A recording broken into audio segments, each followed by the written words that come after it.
반갑습니다. 예. 제가 고등학교까지 부산에서 컸습니다. 충무동에서 자랐고요. 여기 바로 앞에 송도 해수욕장은 놀이터 같이 그렇게 컸습니다.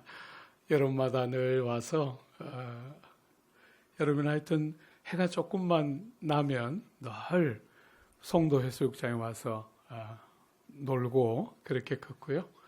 대학부터 이제 서울 올라가서 이제 40년, 서울 생활이 이제 40년 됐습니다.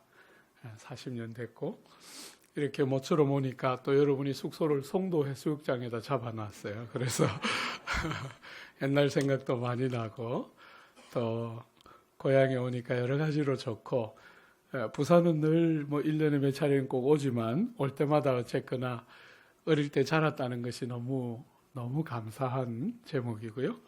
저는 이제 서울 강남에 있는 고속터미널 바로 대각선 쪽으로 있는 반포에 있는 남서울교회 담임하고 있어요. 1대 담임 목사님이 홍정길 목사님이셨고요. 2대 이철 목사님 계시고 제가 세 번째 담임 목사예요. 교회는 43년 정도 된 교회인데 제가 세 번째 담임 목사니까 상대적으로 건강하게 이렇게 교회가 잘 큰 교회겠죠, 그죠?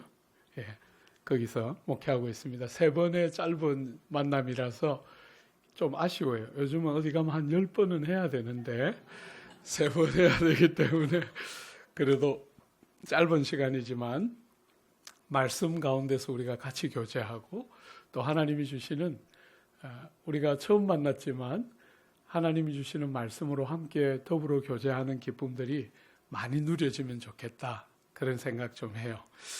이제 어쨌거나 저도 서울 생활 40년이고 늘 설교를 해야 되는 사람이니까 약간 말투가 이제 좀 담아내기 같이 바뀌었어요.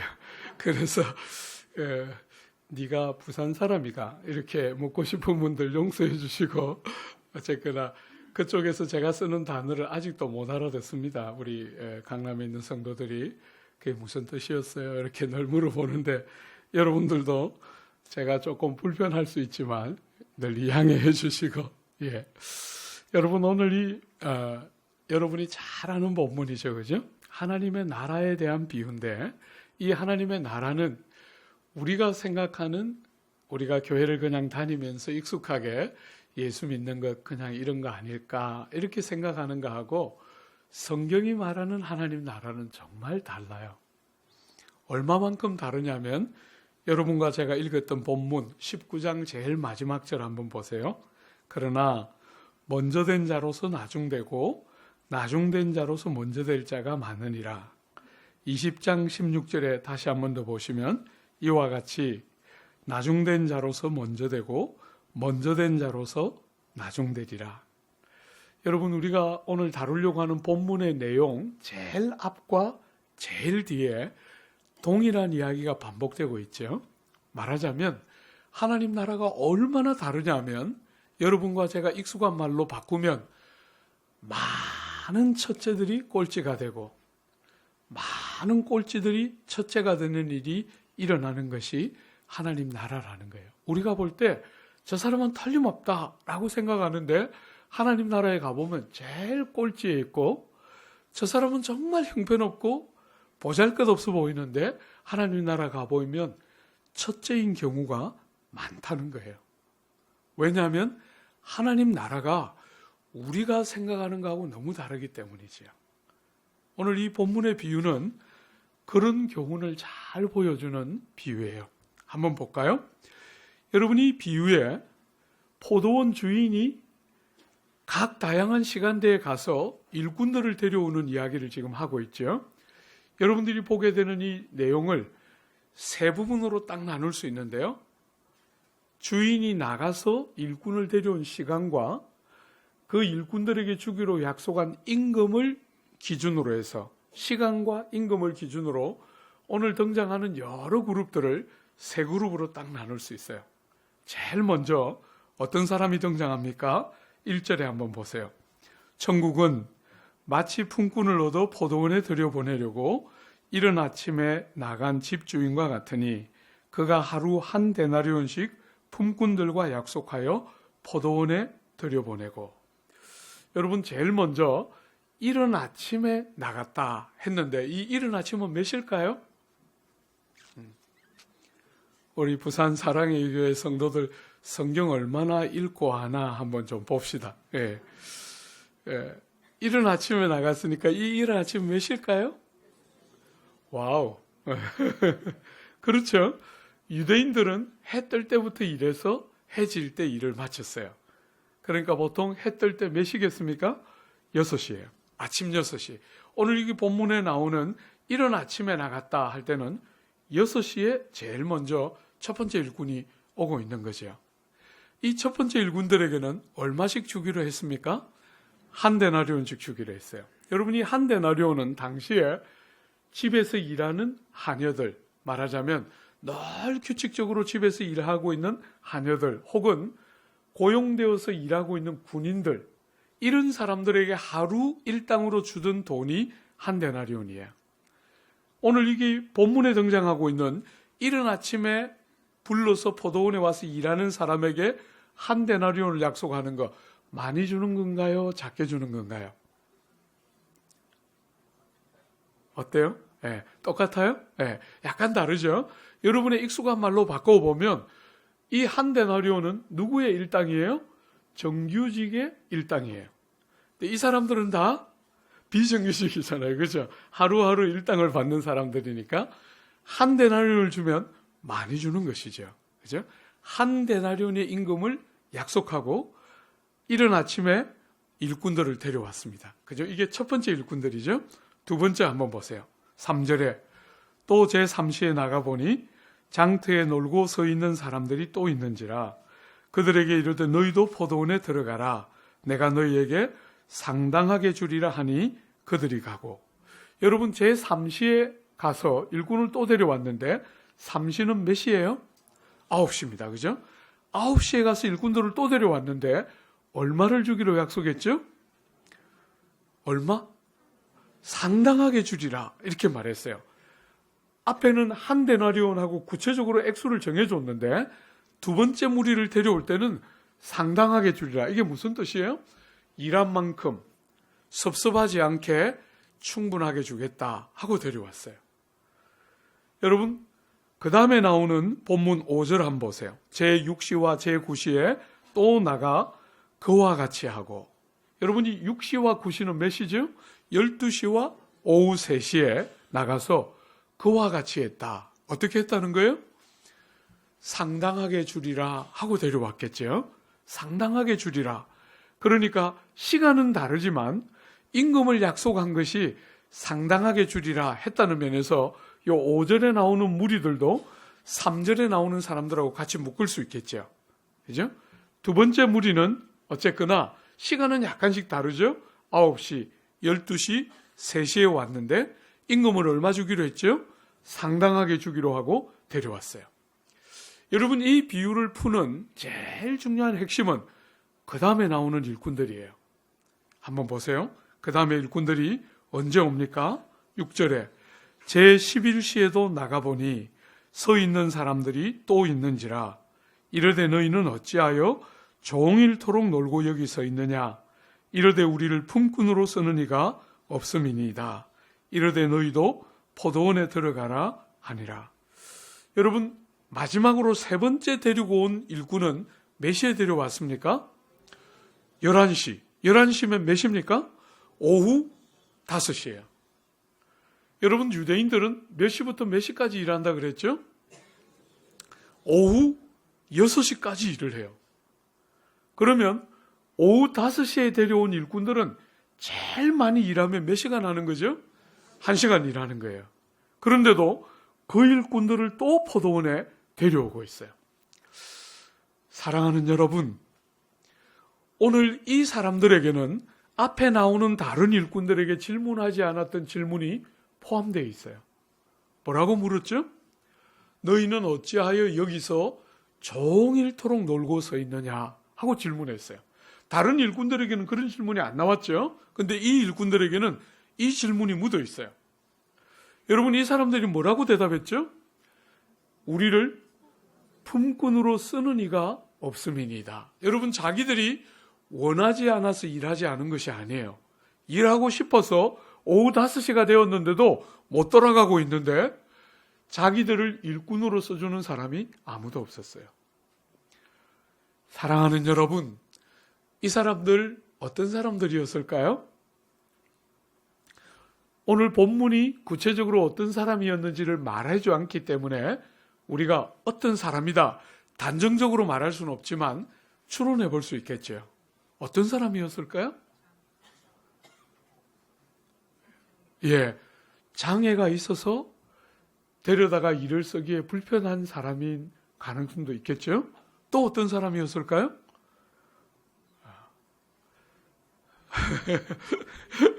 나이가 많아서 모셔다가 일 시키기가 더 불편해 보이는 사람들일 수도 혹 있겠죠. 여기 우리 어르신들 계셔서 좀 조심스럽긴 합니다만은, 나이 많은 우리 형님들, 누님들 같았을 수도 있겠죠. 제가 액면가는 높아 보이지만 아직까지 60이 안 됐습니다. 이제 다 오긴 했습니다만은 어쨌거나 아직 60은 안 됐어요. 저보다 나이 많은 형님들, 누님들 좀 미안한 이야기지만 나이가 너무 많아서 일꾼으로 쓰기가 약간 부담스러웠을 수도 있겠죠. 여러분, 혹은 체구가 약간 작아서 포도원에 일을 하는 일에 부적절해 보였을 수도 있을 거예요. 그죠? 어떤 이유에서인지 모르지만 이 사람들은 어쨌거나 사람들이 데려가서 일을 시켜주지 않았어요. 원하는데 일을 할 수가 없었던 사람들이죠. 여러분, 이 사람들에게 얼마 주기로 약속했죠?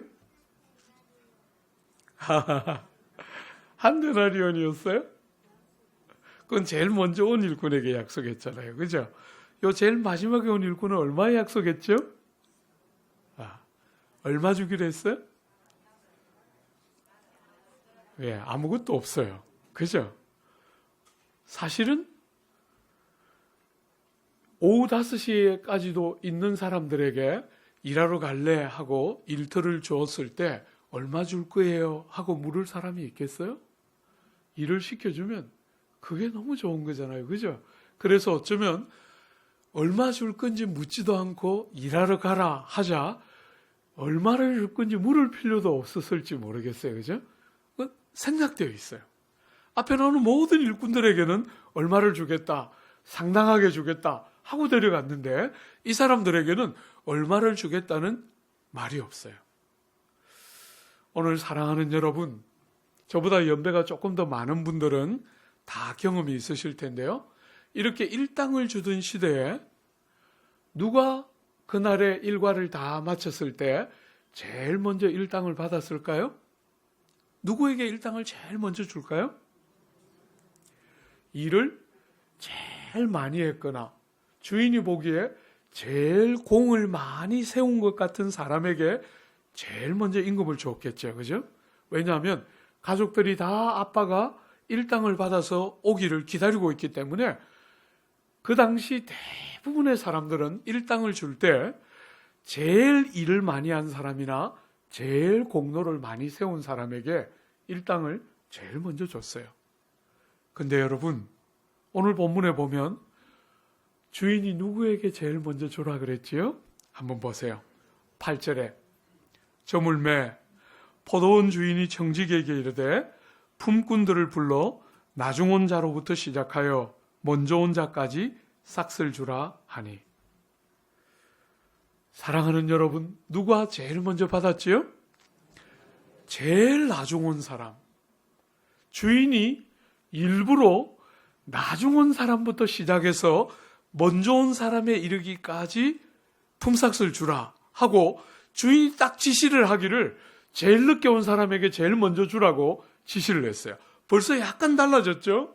우리가 제일 모두에서 보았던 것처럼 하나님 나라는 많은 첫째들이 꼴찌가 되고 많은 꼴찌들이 첫째가 된다 했는데 마치 그런 것을 예표로다 하는 것처럼 주인이 제일 나중 온 사람부터 시작해서 먼저 온 사람에게 순번적으로 거꾸로 해서 당시 사회와 완전히 다르게 당시 사회가 가지고 있는 일반적인 개념과 너무너무 다른 방식으로 임금을 품삯을 쳐서 주는 일을 하고 있어요.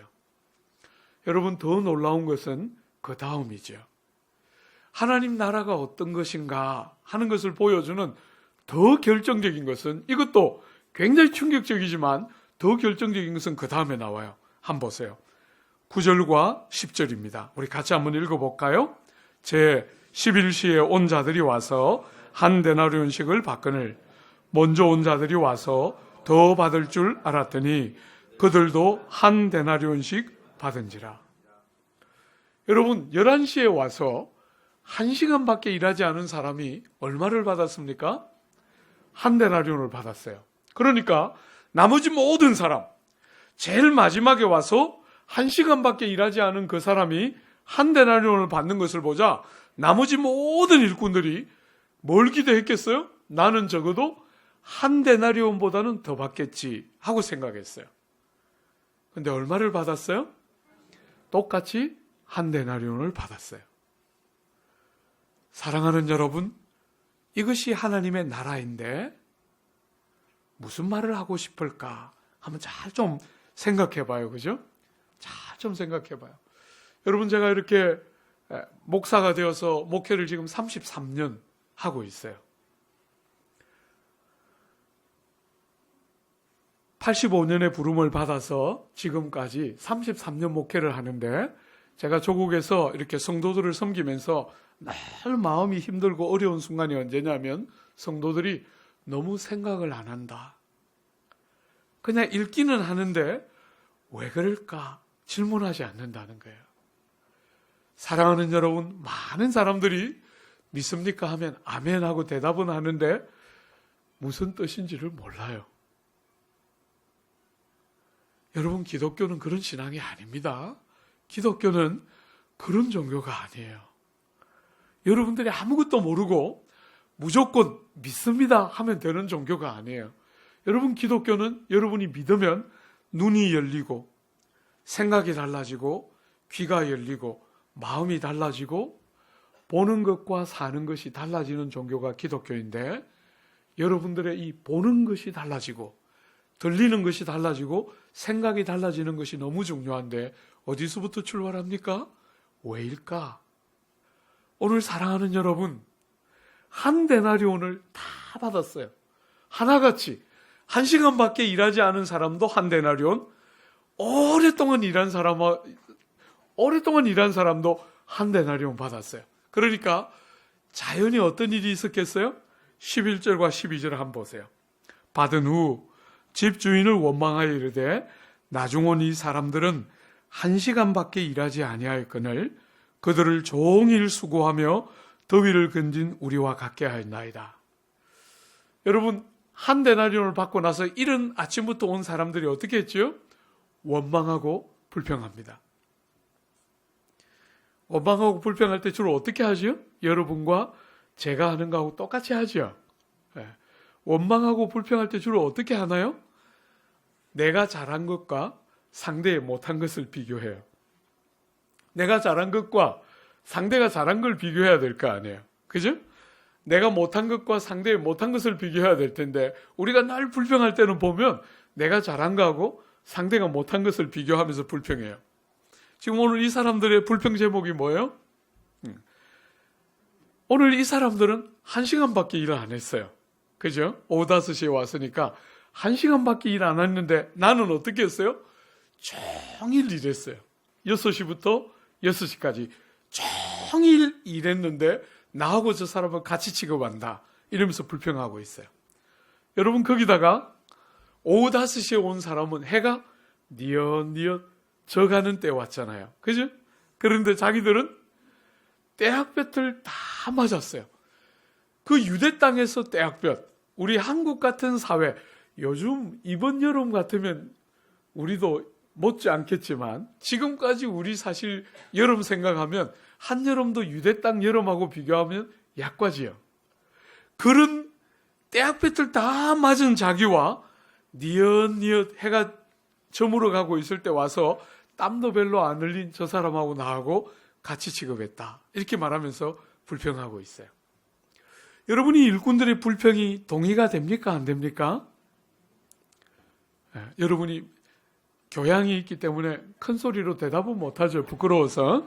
그런데 너무 동의가 되죠. 말은 못하지만 어쨌거나 성경이 약간 뭘 말할까 두렵기 때문에 말은 못하지만 동의는 충분히 되죠. 여러분 같아도 불평이 나왔겠지요. 근데 여러분, 이 지금 불평하는 일꾼들을 향한 주인의 말이 뭔지 한번 보세요. 13절부터 15절. 이것도 우리 같이 한번 읽어볼까요? 13절부터 15절. 주인이 그 중에 한 사람에게 대답하여 이르되 친구여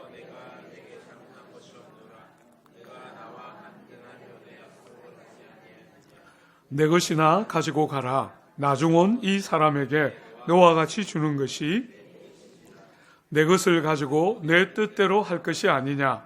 내가 선함으로 내가 악하게 보느냐. 여러분 13절부터 15절 읽어보니까 좀 느낌이 어때요?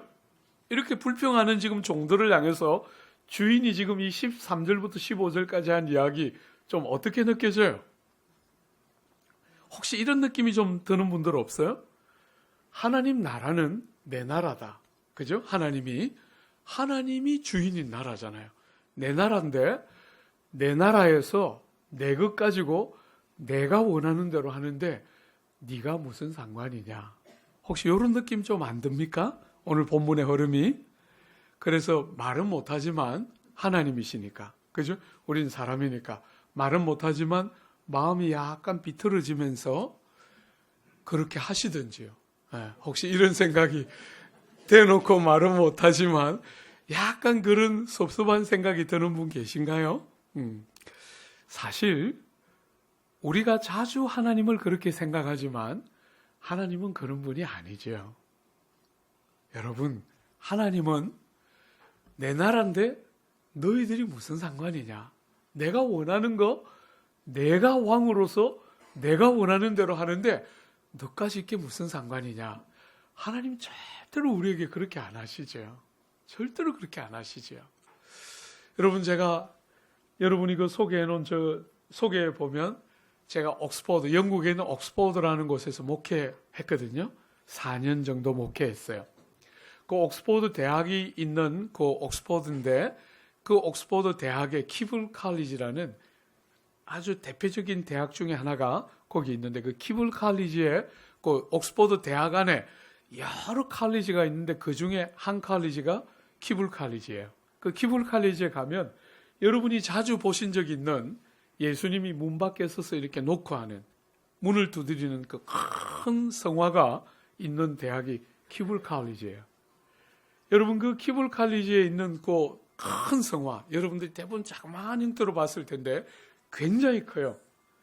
이 지금 한 이 정도 되고 이거보다 훨씬 높은 굉장히 큰 그림이에요. 여러분 근데 그 그림에 많은 사람들이 설교할 때 이렇게 설교해요. 주님께서 문 바깥에서 문을 두드리실 때 여러분과 제가 있는 그 문 안에는 손잡이가 없다는 거예요. 손잡이. 괜찮아요.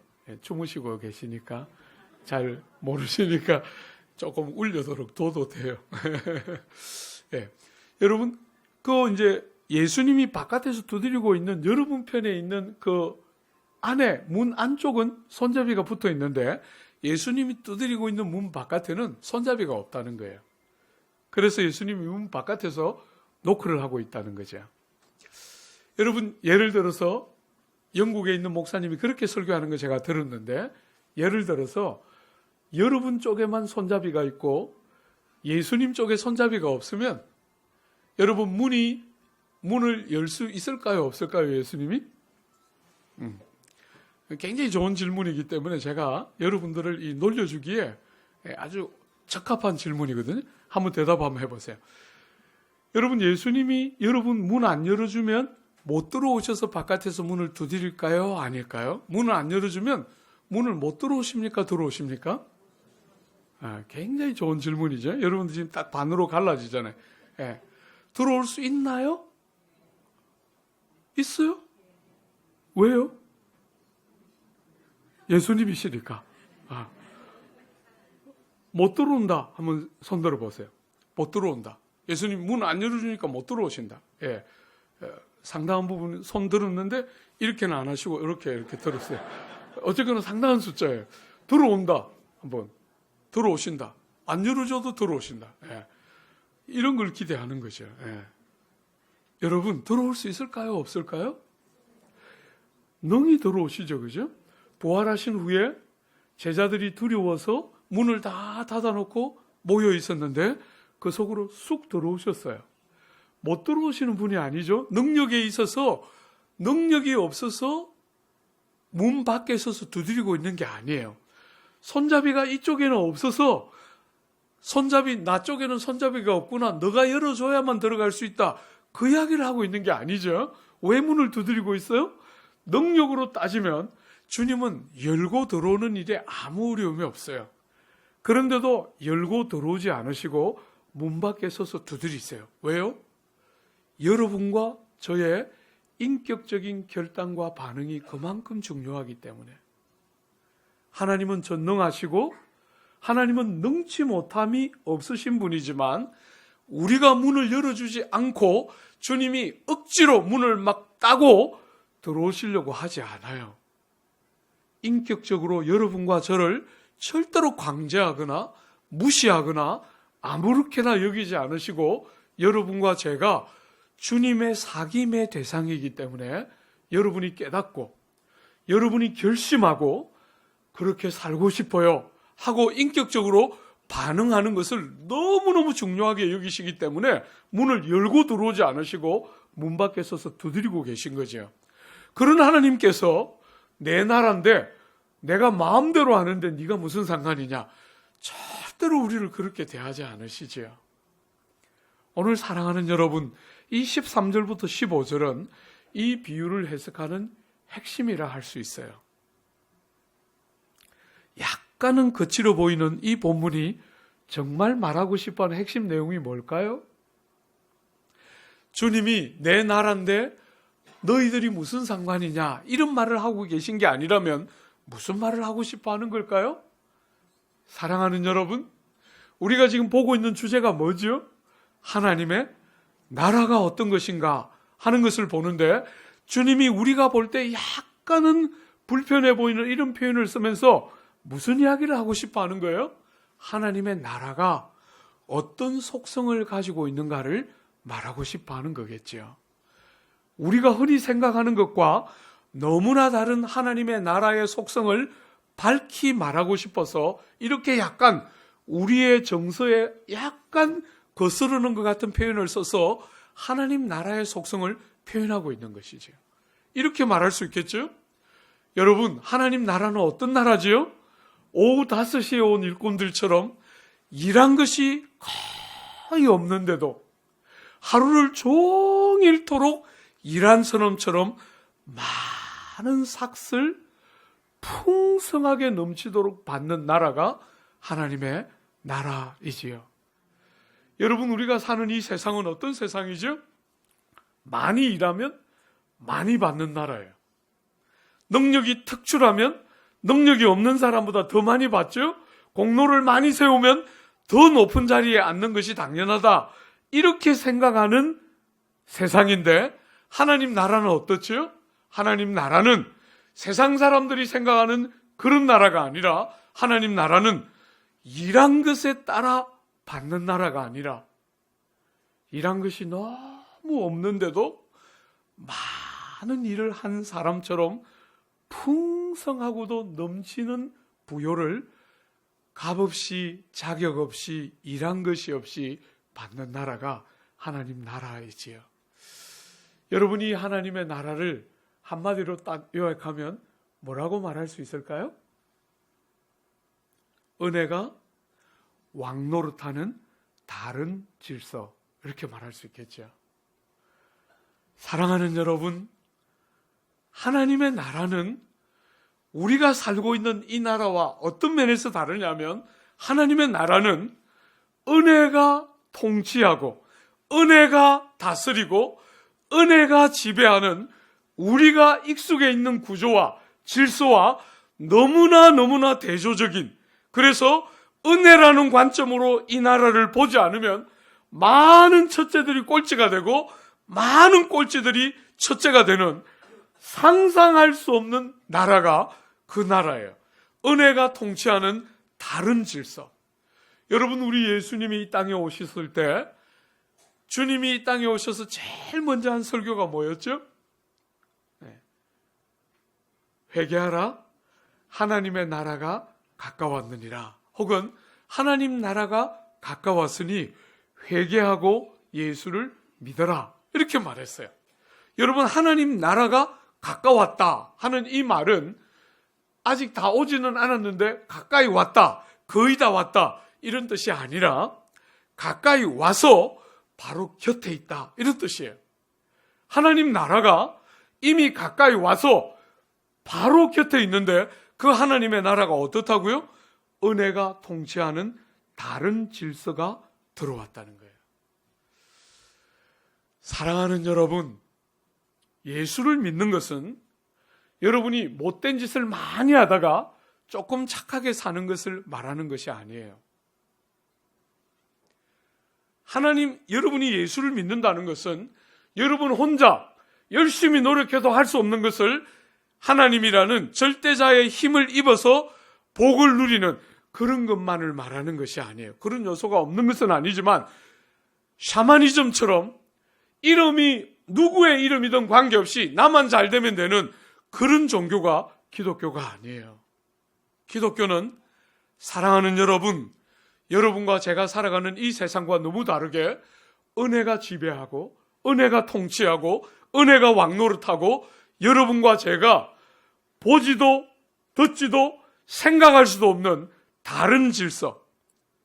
일 많이 한 사람이 많이 받아가고 공로를 많이 쌓은 사람들이 높은 자리를 차지하는 이 세상에 일을 거의 안 했는데도 너무나 풍성한 상급을 갑지불함이 없이 자격 없는 자에게 거저 주시는, 너무나 풍성한 상급을 일한 것이 거의 없는 자들이, 자격이 없는 자들이, 조건을 구비하지 못한 자들이 그 풍성한 싹을 값없이 누리는 나라가 하나님의 나라이지요. 지금 이 비유는 핵심적으로 그 이야기를 하고 있는 거예요. 이른 아침부터 왔는데 한 데나리온밖에 못 받았죠? 여러분, 오후 5시에 왔는데 한 데나리온을 받았어요. 오늘 이 은혜가 통치하는 새로운 질서 이렇게 말할 때 여러분들 마음속에 여전히 약간은 불편할 거예요. 그죠? 도대체 그게 뭘까? 한 번만, 렌즈를 한 번만 다른 데 대서 이 주제를 한 번만 더 다시 봐요. 사랑하는 여러분, 오늘 여기에 다양한 무리의 일꾼들이 있는데 이 일꾼들 중에 손해를 본 사람 있습니까? 없습니까? 이 일꾼들 중에 받아야 할 목보다 못 받은 사람이 있습니까? 없습니까? 정당한 몫을 받지 못하고 희생한 사람이 있습니까? 없습니까? 일꾼들 중에 어떤 사람은 불평을 했지만 놀랄 만큼 이 주인의 말처럼 네가 나와 한 데나리온의 약속을 하지 않았느냐. 그죠? 여기 오늘 일꾼들 중에 받아야 할 품삯을 정당하게 못 받은 사람은 아무도 없어요. 정당한 몫을 받아야 되는데 못 받아서 불평할 만하고 원망할 만한 사람은 아무도 없어요. 여러분, 그러면 누가 손해를 본 거지요? 그게 핵심이에요. 사랑하는 여러분, 우리가 사는 이 땅은 아무리 힘들어도 주인은 손해를 안 봐요. 일꾼들이 손해를 보죠? 나라가 어려워지면, 경제가 어려워지면 주인은 그래도 자기 것을 가져가기 위해서 일꾼들의 품삯을 깎아요. 그런데 여러분이 보는 이 하나님의 나라의 비유에서 일꾼들 중에 손해를 보거나 받아야 할 것보다 못 받은 사람이 있습니까? 없습니까? 아무도 없어요. 아무도 없습니다. 그죠? 적어도 모든 일꾼들이 받아야 할 것 이상으로 다 받았어요. 누가 손해를 보고 누가 희생했지요? 주인이 제일 많이 손해보고 희생했지요. 이 일꾼들이 일한 것보다 더 많이 받도록, 여러분 제일 마지막에 와서 1시간밖에 일하지 않은 사람을 하루 종일 수고한 사람처럼 한 데나리온을 받도록 하는 그 일을 위해서 누가 희생했지요? 불평은 이런 시간에 온 사람들이 불평했지만 사실은 그들이 불평할 것이 아니라 누가 지금 희생하고 있는 것이죠? 주인이 희생하고 손해를 보아서 일한 것이 없는 그 일꾼들이 일한 것보다 더 풍성한 싹을 받아가는 이유는 주인이 제일 많이 손해보고 제일 많이 희생했기 때문이지요. 사랑하는 여러분, 이것이 하나님 나라입니다. 하나님 나라는 세상의 왕들은 백성들은 어떻게 살더라도 나는 남들이 못 먹는 음식을 먹어야 하고 남들이 못 들어가는 왕궁에서 자야 하고, 여러분 혹시나 유럽에 한번 가보신 적이 있습니까? 왕들이 살던 집을 한번 보십시오. 특별히 프랑스의 베르사유를 한번 가보십시오. 그 베르사유에 가면 그 궁전이 얼마나 합니까? 우리 여기 있던 비원, 여러분 비원 가보신 분이 계십니까? 요즘 이름을 바꿔서 창경궁이라 아니 창덕궁입니까? 하여튼 이름이 바뀌었어요. 여러분 거기 한번 가보신 분 계십니까? 제가 한번 가봤는데 너무 실망스러웠어요. 방이 너무 작아서. 근데 베르사유에 가보면 그만한 방들이 수천 개가 모여야 그 베르사유가 돼요. 왕궁이 어마어마합니다. 크기가. 남들이 먹지 못하는 집에 남들이 먹지 못하는 음식을 남들이 상상도 못하는 재료에 침대를 써서 응접실을 사용하고 대리석을 깔고 그 시절에 금을 코팅하고 그런 화려한 집에 사는 것이 왕이지요. 근데 여러분과 제가 믿는 하나님, 구주가 이 땅에 오셔서 우리를 위하여 오셔서 열어놓은 하나님의 나라는 어떤 나라입니까? 왕이신 그분이 아들 하나님을 희생시키는 나라예요. 아들이신데 종들이 수두룩하게 있는데 12영이나 더 되는 천사들을 부를 수 없을 줄 아느냐, 이렇게 물으시는 그 왕자이신데, 그제 왕의 아들이신데 그분이 직접 사람의 몸을 입고 이 땅에 오셔서 당신이 여러분과 저의 죄짐과 허물을 다 대신 지시고 돌아가심으로 여러분과 저를 살리고 가난한 우리를 위하여 그분이 가난해지심으로 우리를 부욕해 하는, 우리가 보고 있는 세상 나라와 너무 다른 나라, 은혜가 왕노릇하고 우리가 보고 있는 이 세상의 질서는 죄가 왜곡시켜 놓은 질서라면 하나님이 구주를 통해서 우리를 데려가고 싶어하는 그 하나님의 나라는 너무나 다른 질서지요. 왕이 제일 많이 희생하고 제일 많이 손해를 봐서 자격 없는 여러분과 제가 공로 없이 자격 없이 일한 것이 없이 조건을 구비함이 없이 어떤 행함이나 어떤 자질이나 어떤 도덕성이나 그런 것들에 근거하지 않고 자격 없는 죄인들과 자격 없는 병자들이 주인이 제일 많이 손해보고 희생했기 때문에 아무에게도 자격을 요구하지 않으시고 누구든지 믿기만 하면 받으시는 이 나라가 하나님의 나라, 은혜가 통치하는 다른 구조이지요.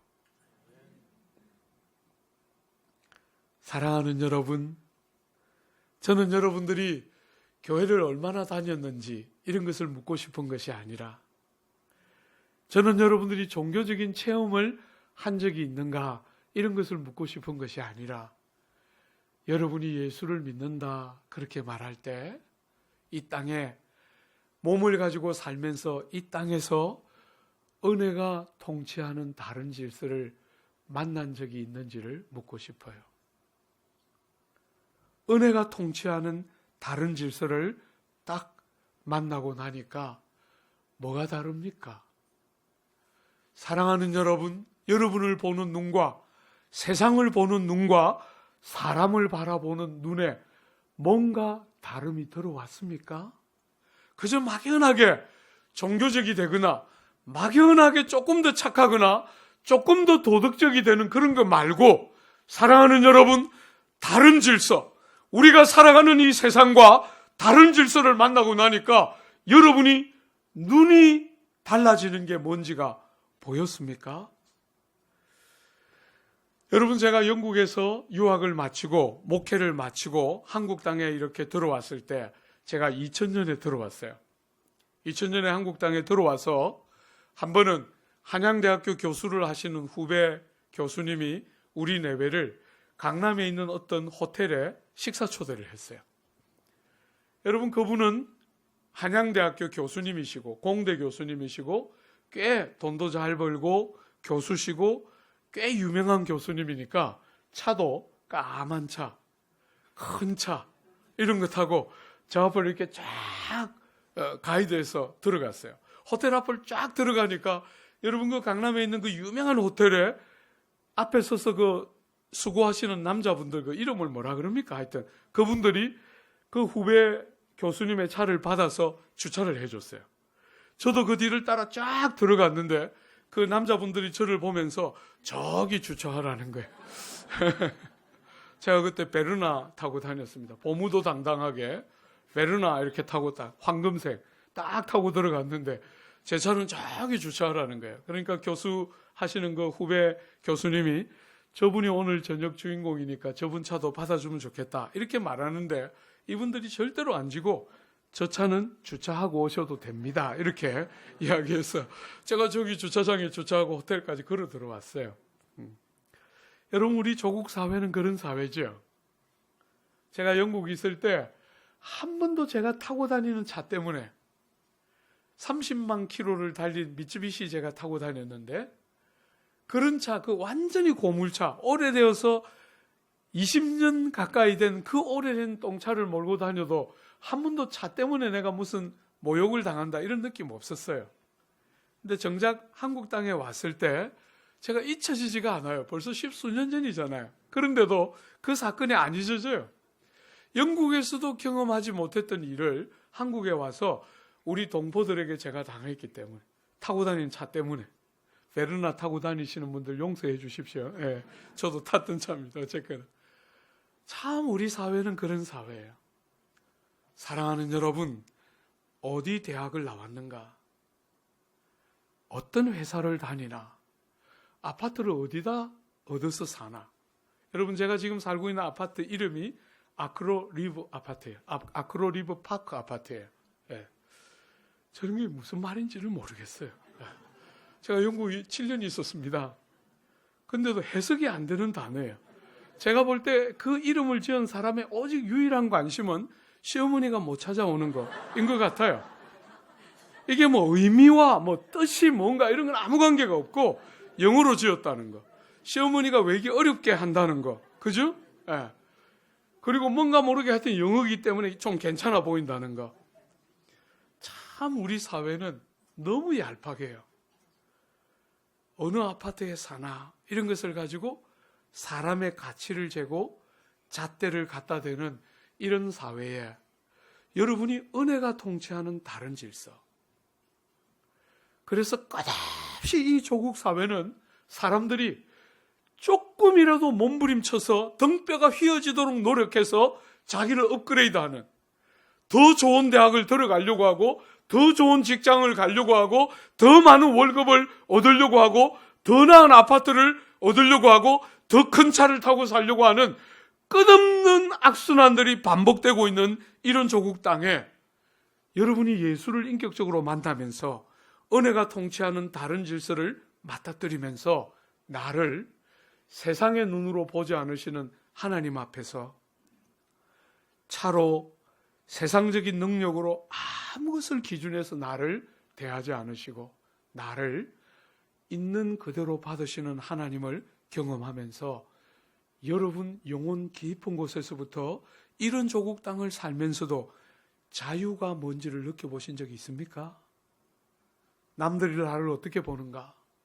다른 사람이 나를 어떻게 평가하는가 하는 것에 인생의 대부분의 에너지를 쏟고 사는 이 조국 땅에 여러분들이 주님을 딱 만나고 은혜가 통치하는 다른 질서를 맞닥뜨리고 나니까 사람들이 나를 어떻게 평가하든지 아무 관계없이 주님이 나를 보는 눈이 어떤 것인지 알기 때문에 더 이상 나 한 사람 업그레이드 하느라 내 모든 인생과 시간과 재능을 다 쏟아부어서 나를 업그레이드하는 인생을 살기를 멈추고 삶을 다른 방식으로 살기 시작하는 게 뭔지 아십니까? 기독교가 그런 것이지요. 여러분과 제 삶에 그런 삶의 변화와 차이가 없다면 여러분이 조금 더 도덕적이고 조금 더 착한다 한들 그게 정말 무슨 진실한 차이를 만들어내겠습니까? 여러분의 눈이 그렇게 열리자 여러분 이웃들을 보는 눈이 달라지고 여러분의 자녀를 보는 눈이 달라지는 그게 뭔지 아십니까? 여러분, 저는 부산 촌놈인데 이상하게 옥스포드 같은 데 가서 목회를 하게 됐어요. 여러분이 다 예상 가능하도록 옥스포드는 한 대학 출신이 60%가 넘는 교회입니다. 자그마한 교회. 한 80명 정도밖에 안 모이는 자그마한 교회였는데 거기에 대부분의 성도들이 유학을 와서 공부를 하고 있는 교회, 성도로 구성되어 있는 자그마한 교회를 담임했어요. 그 자그마한 교회 한 80명 정도밖에 안 되는 자그마한 교회에 성도들이 얼마나 공부를 잘하는지 60%가 한 대학 출신이에요. 제가 말하고 싶지 않은. 예. 사랑하는 여러분, 거기를 목회하면서 정말 공부 잘하고 능력이 출중한 사람들이 많이 있었지만 목사로서 제일 많이 울었던 목회지가 옥스포드예요. 사람들의 영혼이 얼마나 공고한지 여러분 상상한 적이 있습니까? 오늘 조국 땅을 사는 많은 사람들은 학벌이 조금만 좋으면 내가 조금만 소위 말하는 괜찮은 대학을 나왔으면 지금보다 훨씬 치고 올라갔을 텐데 많은 사람들이 이렇게 생각하다 인생을 마무리하기 때문에 대부분의 사람들이 그런 경험을 못하지만 옥스포드에 있는 사람들을 목회하면서 마치 소금물을 마신 사람들처럼 잠시 목가람이 해소되는 것 같지만 돌았으면 또 목마르고 돌았으면 또 목마른 너무나 많은 성도들을 봤어요. 여러분, 그런 게 뭔지 아십니까? 땅에 있는 것을 아무리 가져도 아무리 누리고 얻어도 아무리 성취해도 그런 것들은 여러분을 본질적으로 만족케 할 수가 없어요. 성경은 여러분과 저를 하나님이 지으실 때 하나님의 형상과 모양으로 지었다고 말씀하셨어요. 여러분과 저의 모델은 그분이세요. 그러므로 세상연이 생각하는 것처럼 부나 명예나 신분이나 지위나 능력이나 가문이나 그 어떤 여러분들이 오늘 세상에서 유익하다고 말하는 어떤 것을 가져도 그런 것으로는 여러분이 채워지지 않아요. 여러분이 그것보다 더 큽니다. 세상은 그런 것을 얼마나 가졌는가를 가지고 여러분의 가치를 평가하는 세상이지만 실제로는 여러분 한 사람이 그것보다 더 크다고 성경은 말하고 있어요. 그래서 뭘 가져도 만족이 안 됩니다. 오늘 사랑하는 여러분, 복음을 만나면 여러분의 눈이 열리면서 은혜가 통치하는 다른 질서 앞에 서서 세상을 다르게 보기 시작하는 것이지요. 자녀들 얼마나 그냥 좋은 대학 넣으려고 그냥 몸부림치는지 모르겠어요. 부모들이. 그냥 좀 생긴 대로 길렀으면 좋겠는데. 좀 생긴 대로 좀 길렀으면 좋겠는데. 어떻게 다 1등 할 수 있나요? 그죠? 여러분, 제가 목회하는 그 반포는 대한민국 교육특구입니다. 교육특구. 우리 교회 바로 앞에 조그만 1차선 도로 2개, 그러니까 2차선이죠. 2차선 도로 조그만 이면도로, 우리 교회 딱 바로 이면도로 앞에 더리치라는 외국계 학교가 있습니다. 여러분 거기서 왼쪽으로 그거보다 한 1분만 더 걸어가면 제일 한국에서 유명한 초등학교 있습니다.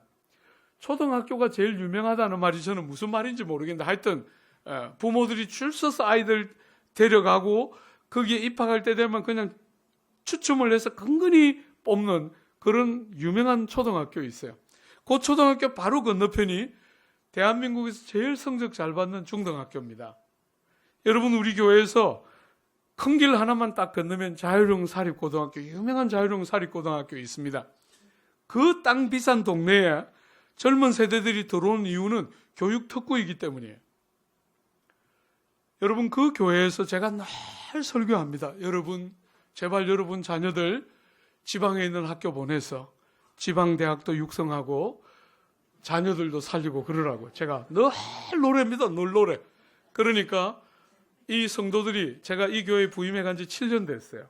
7년 됐는데 처음에는 한 몇 번 여러분들처럼 웃으면서 듣다가 하도 자주 그렇게 하니까 요즘은 약간 인상이 바뀌면서 저걸 우리가 왜 데려왔을까 이렇게 후회하는 표정이 많아요. 후회를 하나 마나 뭐 이제 저도 일로 왔기 때문에 어쩔 수가 없어요.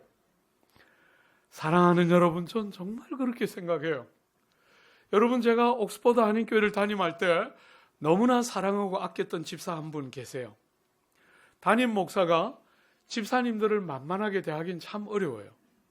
아무리 제가 사랑해도 만만하게 대하기 어렵습니다. 그런데 그 집사님은 제가 정말 만만하게 대하고 자주 많이 갈구었어요. 목사가 그렇게 자주 만만하게 대할 수 있는 사람 많지 않습니다. 근데 어지간히 믿음도 좋고 어지간해가지고 실족도 안 하기 때문에 제가 많이 갈구었어요. 여러분 그분은 하이고 저는 화예요. 제 성이 굉장히 독특하죠. 그분은 하예요. 흔한 하씨입니다. 제가 많이 갈구었어요. 여러분 그분이 박사학위를 마치고 한국 돌아갈 때쯤 제가 요청했어요. 하 집사님 한국 가지 말고 저하고 옥스퍼드 남아서 우리 성도들 좀 섬겨요. 그랬더니 하 집사님이 저에게 말했어요. 목사님 옥스퍼드에서 박사학위를 딴 제가 이 옥스퍼드에 남아서 할 수 있는 일이 뭐가 있습니까? 옥스퍼드 대학의 교수가 되는 것은 하늘의 별 따기보다 더 어렵고 내가 여기 남아서 뭘 할 수 있습니까? 여러분 그때 한 80명 정도 출석하던 그 교회에 교민이 딱 한 가정 계셨는데 그분이 샌드위치 가게를 하는 분이셨어요. 그래서 제가 이야기했어요. 샌드위치 가게 하면 되잖아. 그랬더니 이분이 막 웃으면서 옥스퍼드 대학에서 박사 따고 샌드위치 가게 하라고요. 제가 이야기했어요. 뭐가 다르냐? 사람을 섬기는 것보다 더 가치 있는 일이 세상에 뭐가 있노? 내가 너 하나만 있으면 이 100명도 안 되는 공동체 확 뒤집어 놓을 수 있으니까 제발 좀 가지 말고 나하고 같이 성도들 좀 섬기자. 이래 말했더니 막 웃더니 그냥 갔어요. 여러분 지금 한국에서 유명한 과학자가 됐어요. 그런데 믿음은 다 팔아먹었어요. 나쁜 사람이에요. 저는 정말 그때 그분을 붙잡아 두는 것을 한 번도 후회해 본 적이 없어요. 진짜 그렇습니다. 여러분 옥스퍼드에서 박사 따고 샌드위치 가게. 저는 뭐가 다른지 모르겠어요. 정말 그래요. 사랑하는 여러분, 오늘 너무나 많은 사람들이 이 조국 땅에 몸을 담고 이렇게 불의하고 온갖 것을 가지고 사람을 차별하는 이 땅에 있으면서 성도라고 고백을 하면서도 은혜가 통치하는 질서가 만든 차이가 뭔지를 너무너무 몰라요. 그저 남 하는 것처럼 공부 조금 하고 남 하는 것처럼 조금 더 윤리적이고 도덕적이고 하나님 도움 받아서 이것하고 저것하고 돈도 좀 잘 벌고 그런 간증이나 열심히 하려고 하지, 정말 예수 믿어서 은혜가 통치하는 새로운 질서를 만나고 나니까 가치가 달라지고 눈이 달라지고 나를 보는 눈이 달라지고 남을 대하는 눈이 달라지고 세상을 보는 눈이 달라지는 게 뭔지를 말하는 사람들을 많이 보기가 쉽지가 않아요. 여러분의 기독교는 어떤 기독교입니까? 이름만 기독교, 예수라고 말하지 샤머니즘하고 하나도 다를 것이 없고 불교하고 하나도 다를 것이 없다면 여러분은 지금 문제가 있는 것이에요. 기독교는 그런 종교가 아닙니다. 기독교는 은혜가 통치하는 다른 질서를 이 땅에 가지고 오신 구주를 믿는 종교이지요. 여러분들이 은혜 앞에 세워져 보면 여러분은 세상 어디에서도 무엇으로도 가능하지 않았던 참된 자유, 요한복음 8장에 우리 구주께서 말씀하신 것처럼 진리를 알지니 진리가 너희를 자유케 하리라 말씀하신 것처럼 여러분의 영혼 속에 진짜 자유, 있으면 있는 대로, 없으면 없는 대로, 배우면 배운 대로, 못 배우면 못 배운 대로, 건강하면 건강한 대로, 병들면 병든 대로 측량할 수 없는 주님이 주시는 우리의 삶의 자리에서 환경이 바뀌어야 되는 것이 아니고 조건이 달라져야 하는 것이 아니라 여러분이 있는 모습 그대로 은혜가 통치하는 다른 질서를 만나고 나면 주인이 제일 많이 손해봐서 우리 같은 것에게 다른 아무것도 원하지 않으시고 예수 때문에 우리에게 은혜를 값없이 주시는 이 새로운 질서를 만나고 나면 참된 자유가 뭔지를 알게 되지요. 사랑하는 여러분, 이 은혜가 통치하는 새로운 질서라는 이 이야기를 예수님은 왜 이 자리에서 했어야 될까요? 왜 마태복음 20장에서 주님은 이 이야기를 제자들과 거기 있는 무리들에게 해야 했을까요? 배경이 있겠죠, 그죠? 이유가 있을 거 아닙니까? 이유가 뭡니까? 19장이 이유겠죠, 19장.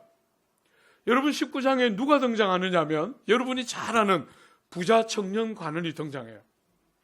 그 부자 청년 관원이 예수님에게 와서 물었어요. 예수님, 내가 어떻게 하면 영생을 얻을 수 있겠습니까? 이렇게 물었어요. 그때 예수님 뭐라고 말씀하셨죠? 네가 가지고 있는 것 다 팔아서 가난한 자들에게 나누어 주고 나를 좇으라. 이렇게 말씀하시자 그 부자 청년 관원이 뭐라 그랬죠? 슬픈 기색을 띠며 돌아가요. 사랑하는 여러분, 가지고 있는 것을 다 팔아서 가난한 자들에게 나누어 주고 너는 나를 따르라. 이렇게 말하자 슬픈 기색을 띠고 그건 그대로 가지고 부는 그대로 가지고 건강은 그대로 가지고 세상에 좋다는 건 다 그대로 가지고 거기다가 영생까지 얻고 싶어 하는 게 이 사람의 꿈이었는데 그거 다 팔고 나누어 주고 나를 따르라. 이렇게 말하자 슬픈 기색을 띠고 돌아가자 주님이 그 부자 청년 관원을 보면서 이렇게 말씀하셨어요. 얘들아, 부자가 천국에 들어가는 것은, 부자가 하나님 나라에 들어가는 것은 낙타가 바늘길을 통과하는 것보다 더 어렵다. 잘 들어두십시오. 여러분, 지난 30년 동안 조국교회는 예수 잘 믿는, 예수 잘 믿어서 영생을 얻은 사람이 부자가 될 수 있다, 이렇게 가르쳤지만 성경이 여러분에게 분명히 하는 말 들어보십시오. 부자가 하나님 나라 들어가는 것은 낙타가 바늘길을 통과하는 것보다 더 어렵다, 이렇게 말씀하셨어요. 너무나 많은 사람들이 예수 믿어서 부자 되고 예수 믿어 병 고치고 예수 믿어 높은 자리 가고 예수 믿어 나도 잘 되고 내 자식도 잘 되는 그런 것을 복음이라고 생각했지만 성경은 너무나 분명하게 부자가 천국 가는 것은 낙타가 바늘길을 통과하는 것보다 더 어렵다, 이렇게 말씀하셨어요. 여러분, 그러자 제자들이 두려웠어요. 왜요? 당연히 그 시대는 생각하기를 저 사람이 저렇게 부자가 된 것은 하나님이 복을 주셔서 부자가 됐을 것이다, 이렇게 생각했고 부자는 하나님의 복받은 제일 외적인 표시라고 믿었기 때문에 부자가 천국 들어가는 것이 그렇게 어렵다면 우리는 어떻게 될까? 너무 두려웠어요. 주님이 그 베드로에게 뭐라고 말하죠? 한번 보세요. 여러분 19장 26절 한번 보세요. 예수께서 그들을 보시며 이르시되 사람으로는 할 수 없으나 하나님으로서는 다 하실 수 있나이다. 그러면 누가 도대체 구원을 받을 수 있습니까? 하니까 사람으로서는 할 수 없으되 하나님께 능치 못함이 없다, 이렇게 대답했어요. 그러자 베드로가 다시 질문했어요. 한번 보세요. 여러분 28절에 27절에 이에 베드로가 대답하여 이르되 보소서 우리가 모든 것을 버리고 주를 따라 싸운데 그런즉 우리가 무엇을 얻으리까? 여러분, 정말 베드로는 예수님이 오라 하시자 그물도 버리고, 지금까지 그의 인생 전부는 그물이에요. 고기를 잡는 것입니다. 그죠? 그런데 그물도 버리고 아버지도 버려두고 고기 배도 버려두고 예수님을 따랐어요. 보소서, 우리가 모든 것을 버리고 주를 따라서는데 우리가 무엇을 얻겠나이까? 부자도 못 들어가는 천국, 우리는 어떻습니까? 이렇게 물었어요. 그때 예수님이 그 베드로를 이렇게 위로하시죠. 28절 한번 보세요. 예수께서 이르시되 내가 진실로 너희에게 이르노니 세상이 새롭게 되어 인자가 자기 영광의 보좌에 앉을 때에 나를 따르는 너희도 12보좌에 앉아 이스라엘 12지파를 심판하리라.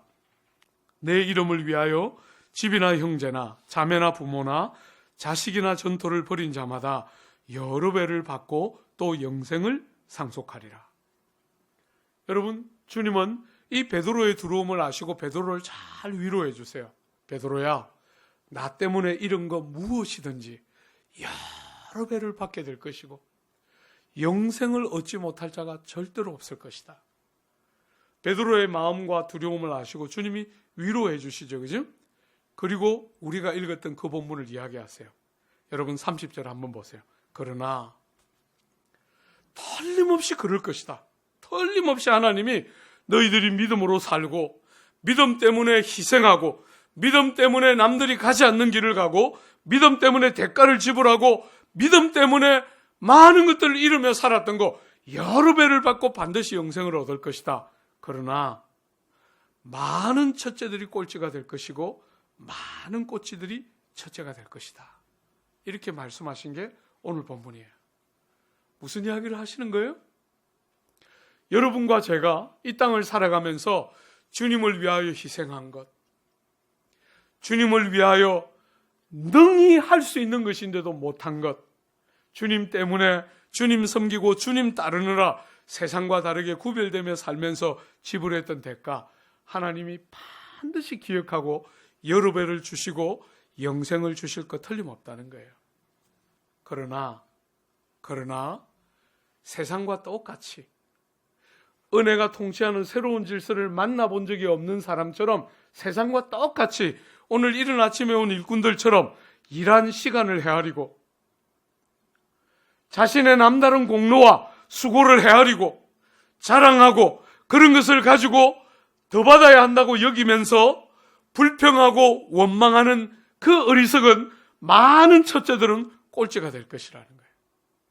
은혜가 통치하는 이 질서를 만났기 때문에 많이 일했는데 어떻게 해요? 일을 하나도 안 한 사람처럼 제일 공로를 많이 세웠는데 세상 사람들이 생각하는 것처럼, 그러니까 높은 자리, 사람들이 알아주는 자리, 내가 당연히 가야 할 것처럼 여기지 않고 제일 많이 일을 했지만 전혀 공로를 세우지 못한 사람처럼 제일 낮은 자리, 제일 작은 자의 자리 머물러 있는 그 많은 꼴찌들은 첫째가 될 것이라는 거예요. 오늘 사랑하는 여러분, 뭐가 다른지 구분이 되십니까? 저는 오랫동안 우리 예수님 이렇게 말씀하셨지 않습니까? 얘들아, 너희 중에 누구든지 으뜸이 되고자 하는 자는 종이 되어야 하고 너희들 중에 누구든지 높고자 하는 자는 섬기는 자가 되어야 한다. 저는 오랫동안 그 본문을 어떻게 해석했냐면, 내가 우리 예수님 때문에 이 땅을 사는 동안 나를 낮추고 절대로 높이지 않고 겸손하게 행하고 절대로 높은 자리에 안 가고 낮은 자리에 잘 머물러 있으면 때가 되면 주님이 보란듯이 나를 높이실 그 영광스러운 날이 있을 것이다. 이렇게 그 본문을 해석했어요. 굉장히 오랫동안. 그러나 이제는 그렇게 해석하지 않습니다. 사랑하는 여러분, 세상은 일 많이 하면 하나님이 알아주셔서 복을 주셔야 돼요. 그죠? 내가 일을 많이 하고 내가 희생을 많이 했으니까 그것을 근거로 해서, 그것을 기본으로 해서 마치 내가 싹쓸 요구할 수 있는 권리가 있는 사람처럼 하나님이 나에게 마땅히 많은 보상을 주셔야 되는 것처럼 그렇게 세상은 끝없이 생각하지만, 은혜가 통치하는 새로운 질서를 만난 여러분과 저는 어떻습니까? 정말 은혜에 감사해서 많은 일을 하지만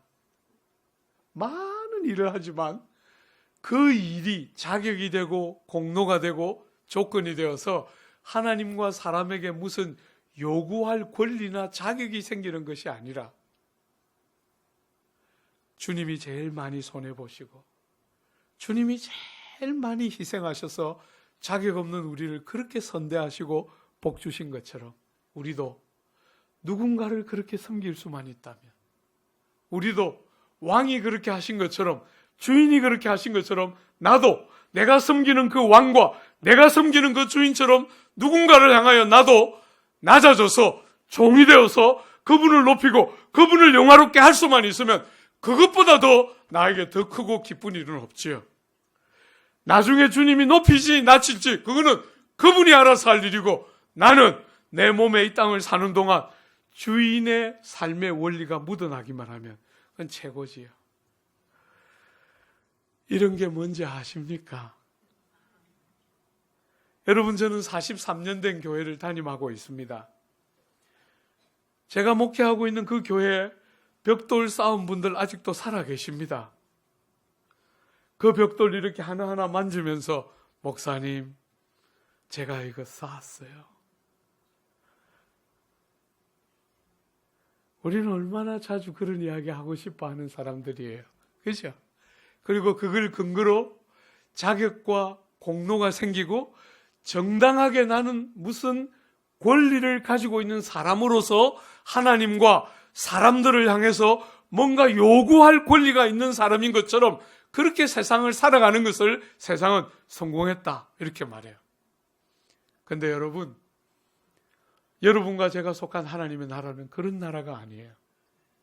왕이 제일 많이 희생하고 왕이 아들을 죽이시고 아들이 기꺼이 가난해지시고 낮아져서 여러분과 저처럼 피할 길이 없는 죄인들, 살 길이 없는 악한 자들이 왕의 제일 많은 희생을 딛고 우리가 살아난 너무나 다른 질서를 경험한 백성들처럼 이 땅을 사는 자세가 뭡니까? 제일 많이 일하고 절대로 일 많이 한 티 내지 않고 높은 자리, 더 많은 품삯 절대로 기대하지 않고 은혜가 통치하는 질서 안에서 이미 먼저 하나님이 얼마나 귀한 선물을 값없이 주셨는지 알기 때문에 제일 많이 일해도 일하지 않은 사람처럼. 주 안에 사랑하는 여러분,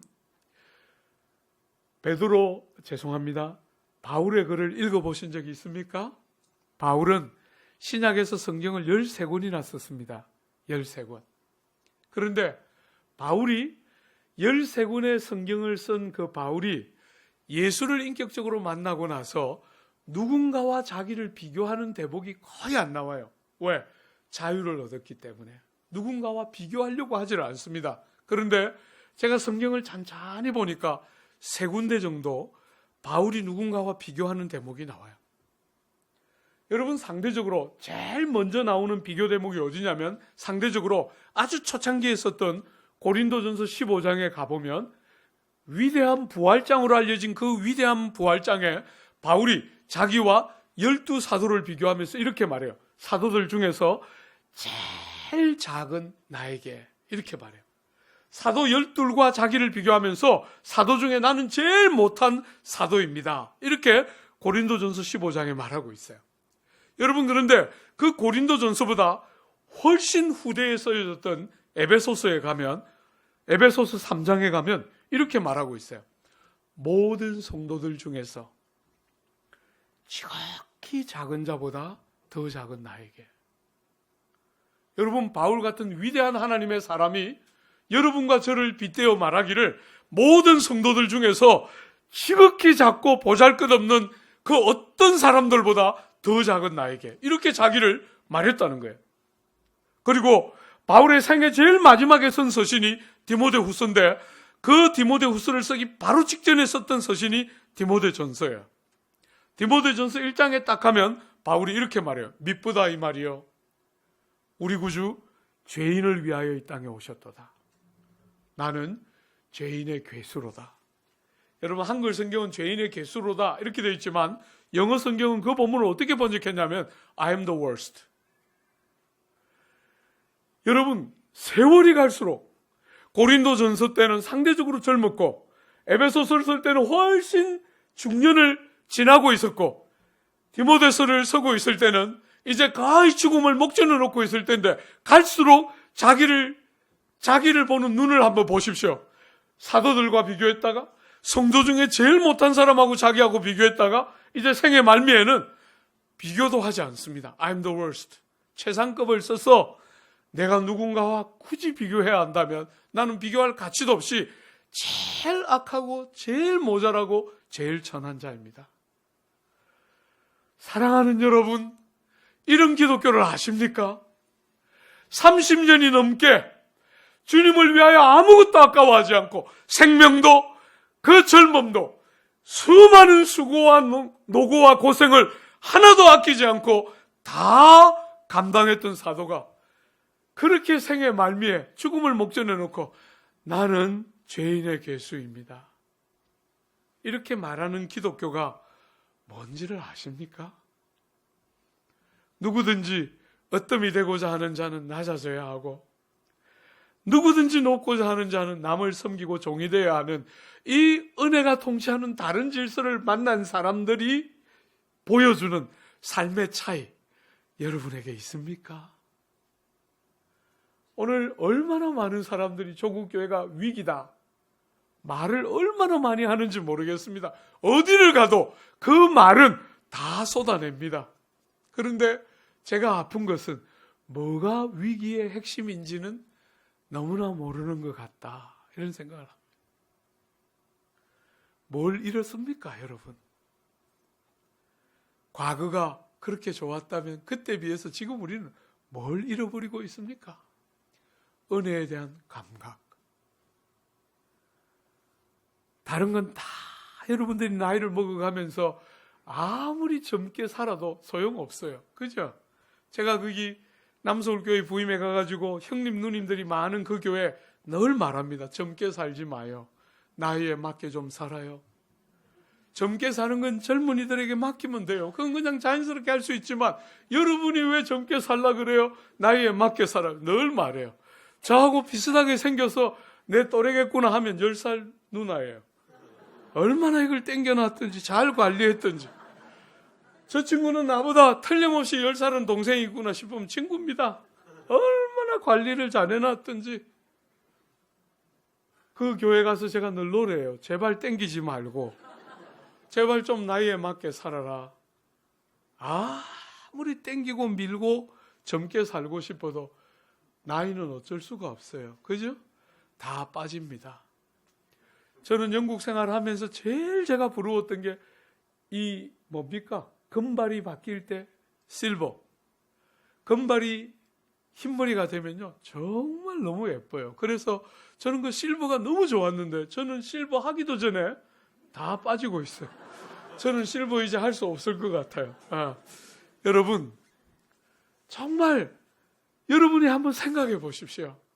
이 땅을 살아가면서 너무나 많은 사람들이 다 그냥 전부 다 젊게 살고 막 전부 다 막 남다르게 살고 싶어 하고 막 이런 세상인데 여러분과 제가 이 땅 살아가면서 우리의 한계와 약함을 그대로 드러내고 나이 먹은 사람은 먹은 대로 젊은 사람은 젊은 대로 각자의 부름 안에서 각자의 역할들을 감당하면서 사랑하는 여러분, 은혜가 통치하는 새로운 질서 때문에 절대로 세상의 가치와 기준을 따라 살지 않고 하나님 앞에서 배운 그대로 다른 질서를 맞닥뜨린 사람 그대로 이 조국 땅이 점점 잃어가고 있는 나이를 먹으면 기력이 쇠하는 거 어쩔 수 없고 머리 빠지는 거 어쩔 수 없고 색깔 바뀌는 거 어쩔 수 없고 복이 흉해지는 거 어쩔 수 없고 아무리 잘 가꾸어도 나이 먹으면 어쩔 수 없어요. 어지간히 생긴 누님들도 제가 보니까 어쩔 수가 없어요. 이제 70이 넘으면. 사랑하는 여러분, 그런 것은 나이가 세월이 가면 어쩔 수 없는 주제예요. 그러나 여러분, 여러분과 제가 은혜에 대한 감각을 잃어버리고 일한 시간을 헤아리고 나의 공로를 헤아리면서 불평하고 원망을 쏟아내기 시작하면 여러분과 저는 제일 가여운 인생입니다. 은혜가 만드는 그 새로운 질서 때문에 다른 건 다 쇠하여 줘도 은혜가 통치하는 다른 질서가 주는 그 생생한 감격이 세월이 가면 갈수록 바울처럼 더 깊어지고 더 넓어지고 더 온전해져서 I'm the worst. 나는 예수가 제일 필요한 죄인이고 나보다 더 악한 사람은 본 적이 없고 나보다 더 예수가 필요한 사람 본 적이 없고 나보다 더 은혜를 필요로 하는 사람 세상 어디에도 없는 사람처럼 제일 낮은 자리, 가난한 자리, 제일 많이 희생하고 수고하고 절대로 사람들이 알아주지 않는 낮은 자리, 높은 자리 요구하지 않는 제일 낮은 자리 서서 주님을 섬기는 우리 구주께서 말씀하셨잖아요. 얘들아, 너희가 하는 오른손이 하는 착한 일 왼손이 모르게 해야 한다. 여러분, 오른손이 하는 일을 왼손이 알 수 있습니까? 모릅니까? 오른손이 일을 하는데 왼손이 알 수 있습니까? 없습니까? 왼손이 모르면 장애지요. 그럼 병원에 가야 하는 거예요. 오른손과 왼손은 유기적으로 연결되어 있기 때문에 오른손이 하는 것은 왼손이 당연히 알아요. 근데 왜 주님은 오른손이 하는 것을 왼손이 모르게 하라 그러셨죠? 잊으라는 거죠. 기록해 두지 말라는 거죠. 주님의 큰 은혜에 비하면 우리가 한 작은 일들 붙들고 공로를 주장하고 더 나은 것을 주장하고 뭔가를 얻으려고 하지 절대로 하지 않고 많이 섬기고 많이 희생하지만 주인이 제일 많이 섬기고 희생한 줄 알고 늘 그 은혜의 통치 질서 뒤에 숨어서 세월이 갈수록 은혜만 깊어지고 넓어지는 그런 삶을 사는 사람들이 여러분과 저여야 한다고 말하고 있는 것이죠. 어떻습니까? 그렇게 살고 있습니까? 저는 여러분들의 얼굴에 세월이 흘러갈수록 다른 건 다 빛을 잃고 그런 것만, 하나님이 우리에게 주신 것만, 티끌 같은 우리를 영광스럽게 여겨주신 것만, 일한 것이 없는 우리를 많이 일한 일꾼처럼 여겨주신 것만, 그런 것만 남아서 세월이 갈수록 감사할 제목이 너무 많고 기력은 쇠하지만 세월이 갈수록 생각만 해도 감사와 감격이 멈추지 않는 노년.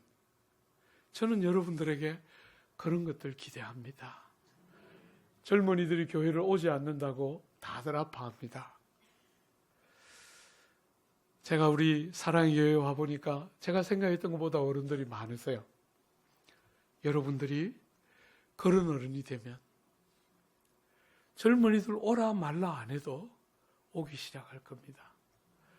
여러분, 남서울교회 처음 가서 제가 제일 먼저 한 일은 오부 예배를 드리던 교회에서 예배 하나를 없애고 4부로 만드는 거였어요.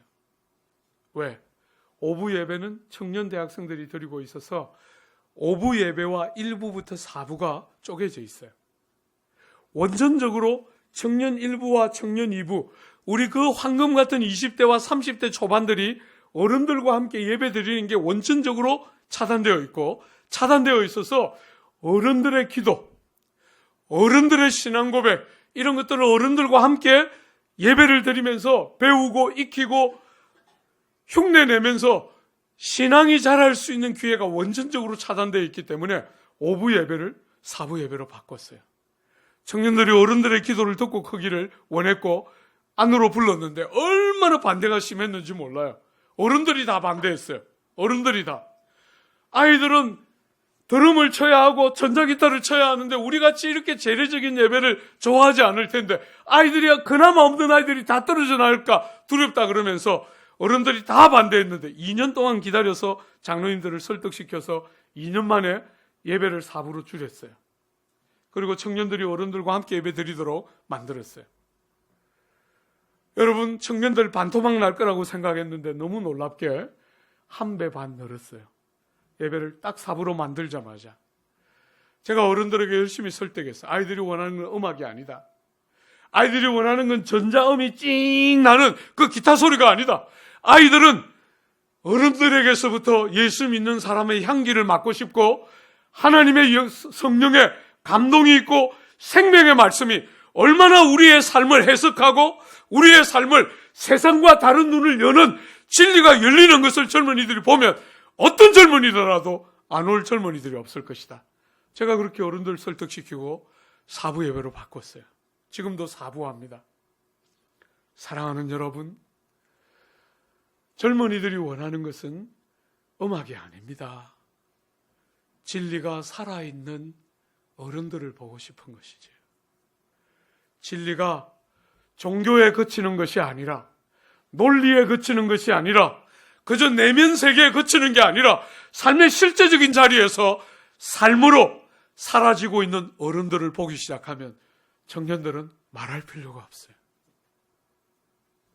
사랑하는 여러분, 여러분들의 교회에 그런 면에서 이 신실한 어른들이 많이 나오므로 은혜에 대한 감동과 감격들을 회복해내는 어른들이 많이 나오므로 수많은 다음 세대들이 여러분 안에서 길러지고 양육되어서 다음 세대를 섬기고 감당하는 신실한 복 여러분에게 풍성히 임하게 되기를 바라고 축복합니다.